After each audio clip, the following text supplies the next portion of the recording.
मित्रों, नई सोच, नई दिशा के साथ मैं फिर आपके सामने पेश हूं। हर वक्त की तरह आज भी एक नई सोच लेके आपके पास आया हूं। मित्रों, मैं एक आज आपको उदाहरण देता हूं। एक बच्चा था, खेतों में खेल रहा था, आनंद से कूद उछाल कर रहा। अभी उसके पैर में कांटा लगा। कांटा लगने से वो बिल्कुल विचलित हो गया। पहले तो टेंशन में आ गया कि क्या होगा, मेरा मेरा टांग काटनी पड़ेगी, खून इतना बह रहा है, रोने लगा, बमा बम करने लगा। लेकिन धीरे धीरे धीरे वो परिस्थिति को वो समझने लगा और उसने धीरे से एक पत्थर पे बैठ के अपने मोटे से लंबे से नाखून से वो कांटा निकाल दिया। जैसे ही कांटा निकल गया, उसको सुकून मिला। वो खुश हुआ कि चलो मेरा कांटा निकल गया, अभी शांति है। खैर मित्रों, ये तो एक उदाहरण हुआ। अगस्त से लेके ये दिवाली तक, मतलब नवंबर एंड तक या तो दिसंबर तक आपने कपड़ों का व्यापार भर भर के किया और पूरे साल का आपने आनंद ले लिया। अभी 2-3 महीने बीच में ऐसे आएंगे जब आप हैरान हो जाओगे, कस्टमर आते क्यों नहीं है, बिकता क्यों नहीं है। दोस्तों, ये एक हमेशा ध्यान रखना कि समुद्र में जैसे भरती आती है, ऐसे ओट भी आती। जो सागर कल पानी से छलोछल भरा था, आज कीचड़ के अलावा कुछ नहीं दिखता है, क्योंकि ये एक समय चक्र है। जिसका जो वक्त होता है तभी ही होता है। अभी इसका इलाज क्या है? सबसे पहला इलाज तो आपको यही करने का है कि आप ये परिस्थिति को अपना ले, जाने, पहचाने। शुरू शुरू में शायद ऐसा होगा, आप टेंशन में घूमते होंगे, अरे मेरा ब्रेक इवन रोज का 3.5-4 लाख का कपड़ा बिकना चाहिए, तब जाके मेरा शोरूम का खर्चा निकलेगा, घर का निकलेगा और मेरी जो स्टाफ मेंबर्स हैं उसका खर्चा निकलेगा, और ऊपर से बैंक का कर्जा भी है। ये सब टेंशन आप सोचोगे, ये सोच आप लेके बैठोगे ना, तो आप आज के दिन भी जो कस्टमर आए ना, उससे आप हाथ धो बैठोगे। मेरा सजेशन ये है, मेरा सुझाव ये है दोस्तों, कि आज अगर विपरीत ऐसी परिस्थिति आई है ना, उसमें सबसे पहले ये सोचो, ये परिस्थिति जो आई है, क्या आप खुद अकेले की आई है कि पूरे मार्केट की आई है? ये पहले सोचने का। दूसरा ये सोचने का कि ये जो परिस्थिति जो कुछ भी खड़ी हुई है, उसमें कहीं आप जवाबदार या तो रिस्पॉन्सिबल है, ये भी सोच लीजिएगा।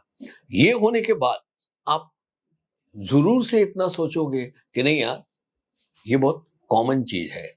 पहले साल ये आपको बहुत तकलीफ में डालेगा, दूसरे साल से आपको उसकी एक सिस्टम पता चल जाएगा। मित्रों, ऐसा है ना कि साल में बीच में ऐसा ऐसा लिफाफे या तो कंपार्टमेंट आते हैं कि जहां पे वैक्यूम क्रिएट होता है, न कुछ सेल होता है, और जो कुछ भी बनाया है वो बनी बनाई दुनिया स्थगित हो गई है। दूसरा आपको ये करने का है, जब आपका जोर शोर से बिजनेस चल रहा था, आप रोज के रोज 40-40, 50-50 लाख का मटेरियल बेच रहे थे, ऐसे संजोगों में आपको ये करने का है कि आप उधारी न करें। एक हाथ दे, एक हाथ ले, सीधी बात।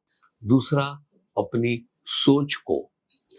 सोच को परिपक्वता यानी कि मैच्योरिटी के दायरे में बिठाइए। आप समझिए कि नहीं, अभी ये जो कुछ भी हो रहा है, ये हो रहा है। इसमें आप भागा दौड़ी, टेंशन, हाइपर टेंशन, बैंक से कर्जा बढ़ाओगे, लोन लोगे, ये लोगे, हाथ पर पैछाड़ोगे, एडवर्टाइजमेंट करोगे, तो ये चीज समझ के आप आगे बढ़िए और समझिए कि नहीं, ऐसा हर साल आएगा और मेरे को ये तकलीफों का सामना, ये परिस्थिति का सामना तो करना ही पड़ेगा। उसके लिए आप क्या करोगे?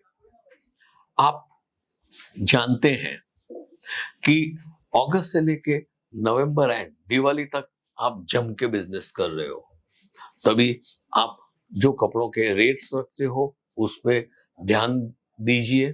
दूसरा, आप सपोजिंग ये 4 महीने का देखो, तो एक राशि आपके हाथ में आएगी।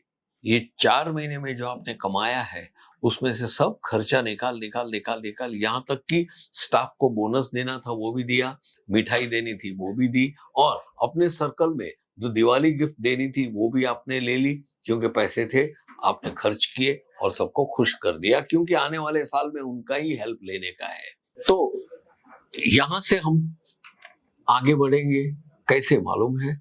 ये सोच के बाद आपको पता है कि इतना खर्चा होने के बाद आपने XYZ राशि कमाई थी, उसमें से ABC खर्चा किया, उसमें से आपको PQR राशि बची है ना, उसको आने वाले ठंडी के मौसम में, मतलब बिजनेस में जो ठंडक आएगी, जब आपका बिजनेस नहीं चलता होगा, तब आपका रोज बरोज का खर्चा है वो निकालने के लिए वो रिजर्व फंड रखिए। साइड इन्वेस्टमेंट कहीं करके रखो, इमरजेंसी में उधर से आ जाए फंड। SIP है या शेयर में डाल के देखो, उसमें ऐसे विकट समस्याओं के फिक्स डिपॉजिट निकाल के रखो। ऐसे विपरीत परिस्थितियों में आपको वो जरूर मदद आएगी। दोस्तों, आप हमारे परिवार के सदस्य हैं। मैं यहाँ पे जो कुछ भी बोला हूँ वो 80% तो आपको सबको मालूम ही था, लेकिन कपड़े के व्यापार में जो नए नए जुड़े हैं, अभी भी कुछ आपको तकलीफें आती है, अड़चन आती है, तो कमेंट्स में आपकी प्रॉब्लम क्या है वो जरूर लिख के भेजिए, मैं आपके साथ में हूँ। आप समझे ना? बाकी हम तो इधर आपकी राह देख के बैठे ही हैं। आप कभी भी आइए, हम आपके लिए हमेशा खुशनुमा रह के आमंत्रित करते हैं, और आप आते हो और हम मजे करते हैं। चलो दोस्तों, आज का वीडियो यहीं समाप्त करता हूँ। आशा है जरूर से आप इसको समझेंगे और अपने जीवन में, अपने व्यापार में, अपने व्यवहार में अमल करेंगे। तब तक के लिए मैं आपसे विदाई लेता हूँ। नमस्कार दोस्तों, फिर मिलेंगे। नमस्कार। साड़ी कुर्ते